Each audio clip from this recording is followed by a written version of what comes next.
Yakka a yau za mu yi faretin tsare dangi. Shi wannan faretin ko shugaban kasa ya zo da shi za ka tari shugaban kasa. Shi ne za ka nuna mai cewa kai ƙwararren ɗan kwamiti ne kuma kai ƙwararren hukuma ne.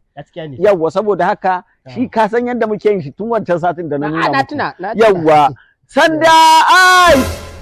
God have mercy upon us. Sanda ai. Firetan. Sanda ai. Firetan. Turkusa. Ka ci gidanku. Ka ga dan kwakwa? Hukuma tana aiki tana cikin fareti a cikin bariki. Ka ce za ka biyo ta tsakiyar hukuma ka wuce ana fareti wannan ya zo da wallahi oga wannan. Ku fara mai mugun duka tukunna kana ji ko awilo ya ci uba. God have mercy upon us. Ke ya mana na ya saki ke gaggawar duka ke mata ki bari an ga mata shi wannan aikin Allah muke.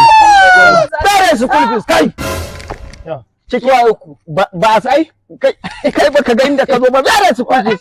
Ya aka ke ki daina duka ki ban mu da himu kwakwale kare da ya kaza mi anan ko in sa bindiga in harbe ka hukuma ne a ka manta hakarkarin bindiga ne ana magana ka ya ci mutuncin yan kwamiti wallahi duk watsi anan What? ka ce din daye wani mai wasan yara na ga abin mare ni ya shigo cikin oga ya sa baki gama min da shi gama min What? sorry sir ai